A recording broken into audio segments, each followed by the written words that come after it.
በኦርቶዶክሳውያኑ ሞት ላይ ንግግር ያደረገው በጋሻው በተነሳበት ቁጣ ያልተጠበቀ ምላሽን ሰጥቷል። ኦርቶዶክሳውያኑ ዛሬ ላይ የሚሞቱት ትላንት አባቶቻቸው በሰሩት ግፍ ነው ሲል የተደመጠው በጋሻው የንግግሩ በርካታ ትችቶች እንዲሰነዘሩበትም አድርጓል። የኦርቶዶክሳውያኑ ግድያ ህዝቡን ሀዘን ላይ በጣለበትና ቤተክርስቲያንም ለነዚህ ምዕመናን ፍትህ እንዲሰጥ እየጠየቀችበት ባለበት ሰዓትም ይህ ንግግር መደረጉ በምዕመኑ ዘንድ ከፍተኛ ቁጣ እንዲቀሰቀስም አድርጓል። ሞታቸው የሚገባ ነው፣ ዛሬ ላይ መገደላቸውና መታረዳቸው ትላንት አባቶቻቸው የሰሩት ኃጢአት ደሞዝ ነው የሚልም መልእክትን ያዘለው የበጋሻው ንግግርም በኦርቶዶክሳውያኑ ብቻ ሳይሆን በፕሮቴስታንት እምነት ውስጥ ያሉ ሰዎችንም አስቆጥቷል። በተለይ ይበደልና ገፍ እግዚአብሔር ለእርሱ ሲል ያደረገው የበቀል ክፍያ መሆኑን የገለጸበት ሐሳብም የሚያመልከው አምላክን የማይወክል መሆኑ ተገልጾ ባለበትም ከመጋቢ በጋሻው ደሳለኝ ምላሽም ተሰምቷል። የተሰጠው ምላሽ ምን ይሆን የሚለውን እኛም ቃል በቃል በመረጃችን ይዘንላችኋል። በቆይታችሁ ታደምጣላችሁ። በሌላኛው መረጃችን የመሰረተ ክርስቶስ ቤተክርስቲያን ውዝግብ ዛሬም ድረስ ቀጥሏል። ከጥቂት ጊዜያቶች በፊት የመሰረተ ክርስቶስ ቤተክርስቲያን አገልጋይ ግብረ ሰዶምን ተቀብሏል፣ በድብቅ የሚሰሩት ተግባርን እናጋልጣለን በሚል እጅግ በርካታ ውዝግቦች ከቤተክርስቲያን ጋር ተነስቶም አጋርተናችሁ ነበር። ታዲያ ነገሩ ውሎ አድሮ በቤተክርስቲያን ላይ የግብረ ሰዶም እንቅስቃሴን ያደረገው አገልጋይንም ከነማስረጃው አጋልጧል። ይህ አገልጋይ ማን ይሆን? ለተነሳበት ትችትስ ምን ሲል ምላሽን ሰጠ? የትና እንዴት ተጋለጠ? የሚሉትንም እንዲሁ በዝርዝር ይዘናል፣ ታደምጣላችሁ። አስከትለንም ተወዳጇ ዘማሪ ሶፊያ ሽባባው የጋብቻ ጥያቄ ቀረበላት። በተለያዩ ተወዳጅ ዝማሬዎቿ የባረከችን በአማኙ ዘንድ ሰፊ ተቀባይነት ያላት ወንጌልን ገጠር ከተማ ያደረሰች አንጋፋ ዘማሪ ሶፊያ ሽባባውም የታገቢኛለሽ ጥያቄ እንደቀረበላት ሰምቷል። ሆኖም ግን የዘማሪቷ ያልጠበቀ ምላሽም እጅግ አነጋጋሪ አድርጎታል። የዘማሪ ሶፊያ ምላሽ ምን ነበር የሚለውን እንዲሁ በመረጃችን ይዘናል። በቆይታችሁ ታደምጣላችሁ። በ2017 ዓመተ ምህረት የሪል ስቴት አዋርድ ተሸላሚ የሆነው ድርጅታችን የዘመናት ህልሞን እውን ለማድረግ ከውጪም ከሀገር ውስጥም ያላችሁ ቤት ፈላጊዎች ባሉበት ሆነው የቤት ባለቤት የሚሆኑበትን አዲስ አሰራር ከአዲስ ዲዛይን ጋር ይዘንሎት ቀርበናል። አዲስ ዓመትን በማስመልከት ለእርሶ በቀረበ ዋጋ በ10% ቅድመ ክፍያ ቤቶን እየኖሩበት ወይም ማከራይተውት የሚከፍሉት የ60% አከፋፈል አማራጭም አቅርበንሎታል። 24 ሰዓት በግንባታ ላይ የሚገኘው ኮምፓውንዳችን ውስጥ የቪአይፒ ቦታዎችን፣ በረንዳ ያላቸው ቤቶች፣ ክሎዝድ ኪችን፣ ኦፕን ኪችን፣ ስቶር፣ ላውንደሪ፣ የሰራተኛ መኝታ ከነመታጠቢያው ሁሉንም ክፍሎች የጧት ፀሐይ እንዲያገኙ አድርገን አቅርበንላቸዋል። ቅድመ ክፍያውን ሲከፍሉ የእርሶን የቤት ባለቤትነት የሚያረጋግጡ ሙሉ ሰነዶችም በእጁ ያስገባሉ። ዲኤምሲ ሪል ስቴት። ለበለጠ መረጃ በ090854 3454 ላይ በመደወል ቤቶን ይሸምቱ።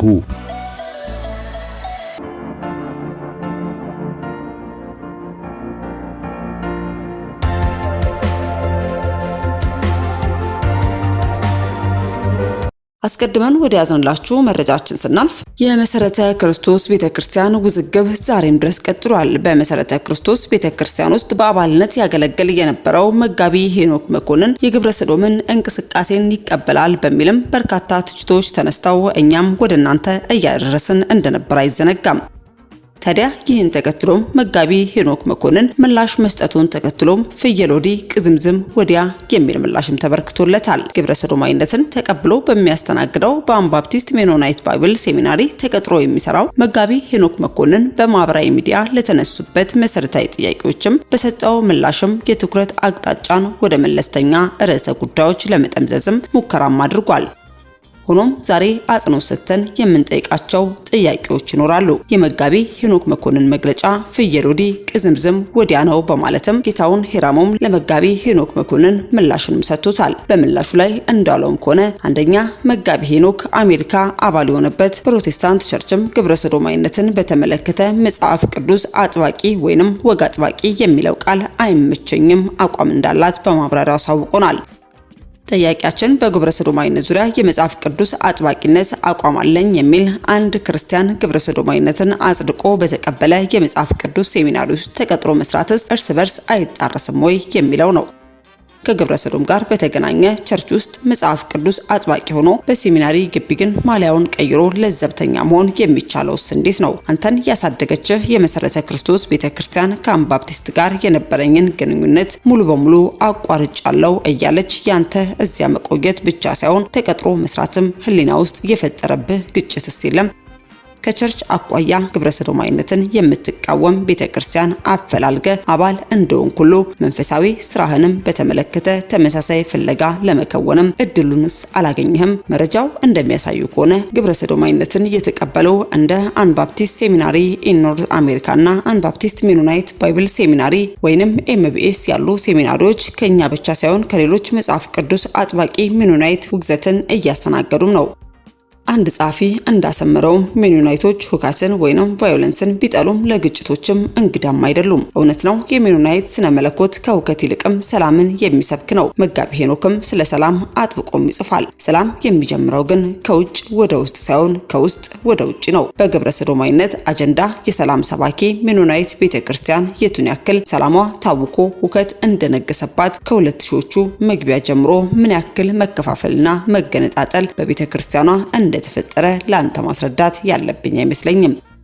ያው በማብራሪያ ስለ ሰላም ያነሳው ትዝ ብሎኝ ነው ይህንንም ያልኩት። ሁለተኛ መጋቢ ሄኖክ መኮንን በማብራሪያው አሁን የመሰረተ ክርስቶስ ቤተክርስቲያን አባል አይደለሁም ብሏል። ነገር ግን ሄኖክ አሜሪካ አባል በሆነበት ቤተክርስቲያን የመጋቢነት ሹመት በተቀበለበት ቀንም የመሰረተ ክርስቶስ ፕሬዝዳንት መጋቢ ደሳለኝ አበባው ተገኝተውም አንተ የመሰረተ ክርስቶስ ተወካይ ነህ በማለት ደብዳቤ ሁሉ እንደሰጡት ይናገራል። ለዚህም የፎቶ ማስረጃም አለ።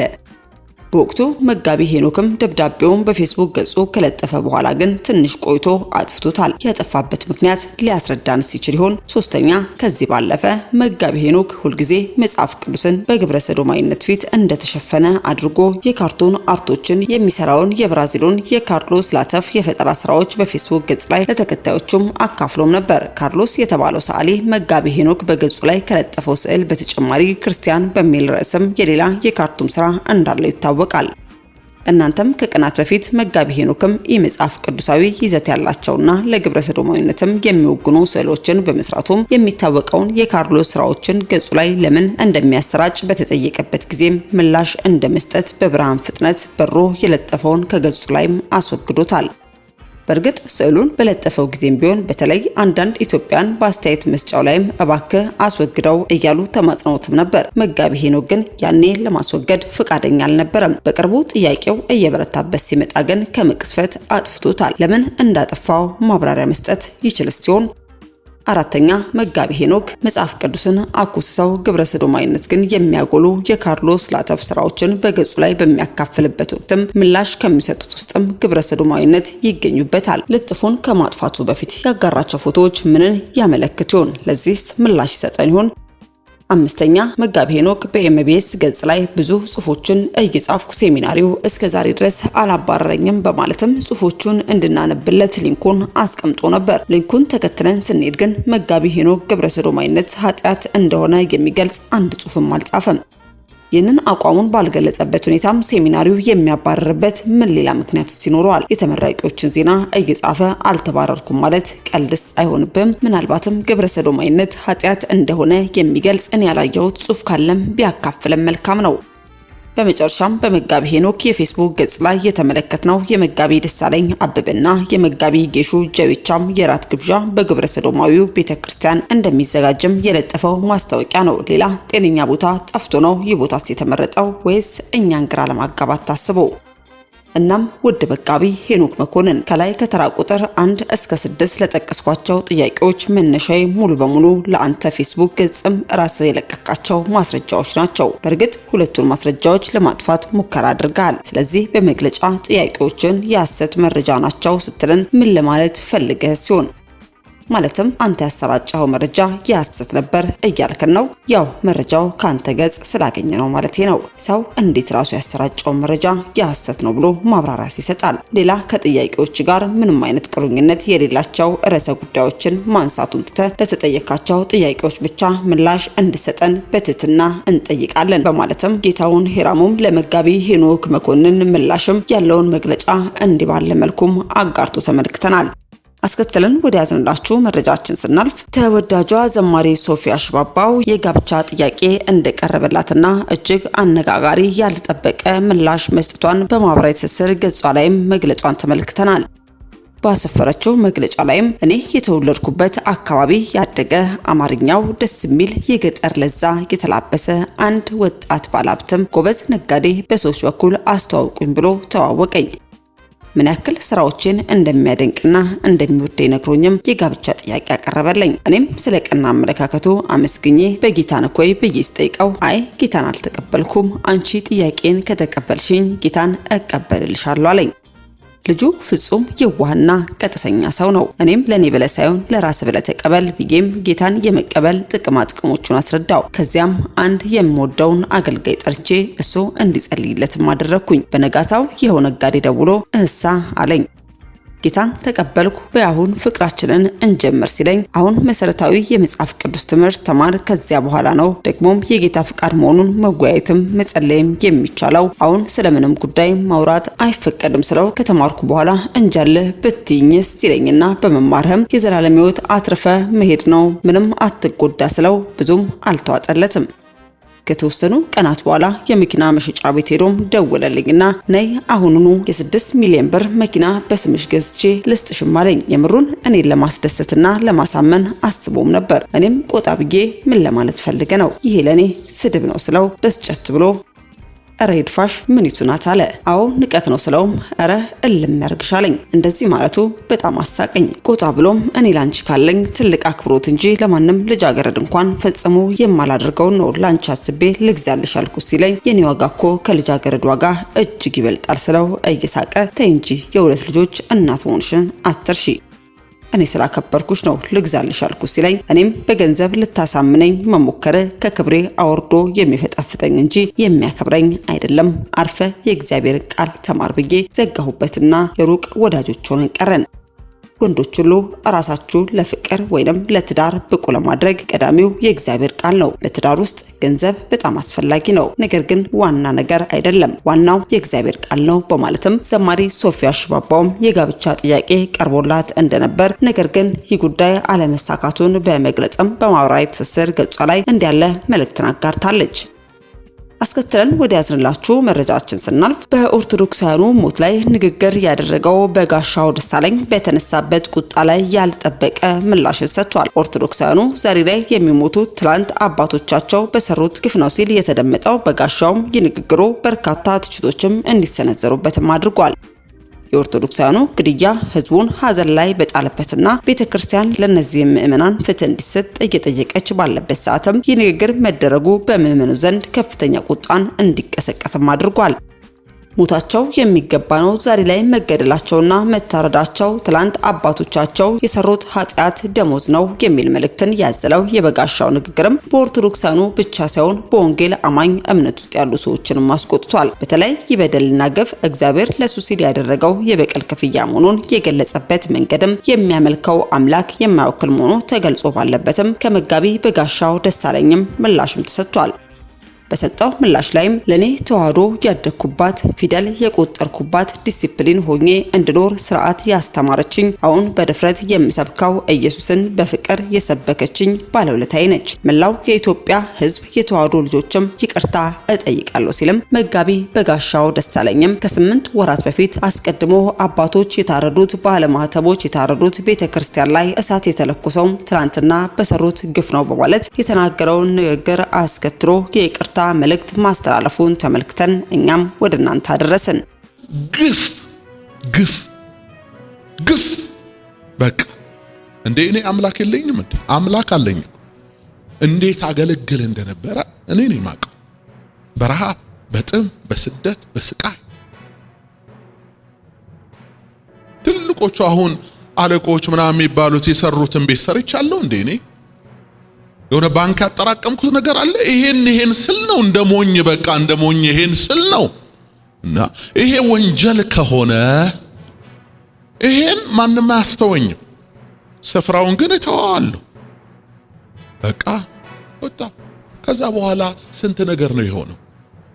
እኛ የሰራነውን ስብከት ወንጌላችንን እኮ ነው ወንጌላችንን መዝሙራችንን ስለ ክርስቶስ የተዘመረውን እሱም ቤተክርስቲያን ላይ እኮ ባርቢኪው ነው ያደረጉት። ጠበሱት፣ እሳት አነደዱበት ማለት ነው። እሳት በእግዚአብሔር ቃል ላይ እሳት ለቀቁ ማለት ነው። ስለዚህ በእግዚአብሔር ቃል ላይ የተነሳ አመጽ ኦኬ ዞራልና ለመጀመሪያ ጊዜ ካሴቱ የተቃጠለው ሻሸመኔ ቅዱስ ሚካኤል ቤተክርስቲያን ነበር። ታስታውሱ ሰዎች፣ ዘመን ጠበቀ፣ እግዚአብሔር ጊዜ ጠበቀ። ሻሸመኔ ለኮሳት። ማንም ሰው አሁን ላይ መስለው ይችላል። አንተ ባሪያው እኮ ነኝ፣ ሲጠራኛ ቤት ሲልከኝ ወዴት ብዬ ወደማላቀው አረብ ምድር ማን ይኑር ሳላውቅ ወደ አውሮፓ ወደ ምድር ጫፍ በቃ ለአገልግሎት እንፈልጋለን ሲባል ተነስቼ ያጥፉኝ ያልሙኝ ማላቃቸው ሰዎች ማለት ነው። ቤታችሁ የተፈታ ይሆንላችኋል አለ ጌታ ኢየሱስ። ከዛስ የነበረው ጥፋት የነበረው አሁን ያ ሁሉ ተረስቶ ተጠቃን እንዲሆነን እንዴ አንተ ምን አርገ ነው ባለማህተሞች የታረዱት? አንተ ምን አርገ ነው ቄሱ የታረደው? አንተ ምን አርገ ነው ቤተ መቅደሱ የተለኮሰው በሳት? አንተ ምን አርገ ነው? ወይ አንተ ወይ አባቶች ድሮ ምን አርገው ነው? ሁሌ ተበዳይ አርጎ ራስን ማቅረብ ልክ አይደለም። አንተ ምን አርገ ነው? ወጣን እና ለምን አይቀጥልም? ወንጌሉ ለምን አይቀጥልም? እሺ ለምን አይቀጣጠልም? ያ መንገድ ይዘጋ የነበረው 3 ቀን ያ ከተማይቱ ሁሉ በዝማሬ ተከደነ የነበረበት ዘመን ለምን አይመጣም? ለምን አይመለስም? አሁን እንዴ ጌታ የሚያስነሳቸው እነሱን በድንጋይ እየወገርን ከሀገር እያባረርን ያለ ስማቸው ስም እየሰጠን ይሆናል እንዴ? አይሆንም። እና ንስሐ ያስፈልጋል። ንስሐ በተለይ ያለ ስማቸው ስም የተሰጣቸው ግፍ። እኔ እኮ ታደሰ የሚባለውን ራሱ ያው እግዚአብሔር ምስክር ነው፣ እኔ ከወጣው በኋላ ነው እንዳለ ራሱ ያወቁ። ያኔ የለም ብዬ ተከራከረ። የት ነው ያለው? ቢሮ ላይ ለካ ነበሩ። ደግሞ እነሱ ጉያችን ስር ነበሩ። በዚህ ነበሩ። እንትን የለው ምልክት የላቸውም እንጂ ነበሩ። እኔ ግን አልነበርኩም። ትላንትና ኦርቶዶክስ ነበር፣ አሁን ቆንጆ ጴንጤ ነኝ አሁን ማለት ነው። እና የተለየ ነገር የለውም ነበር ማለት ግን በግፍ ነበር።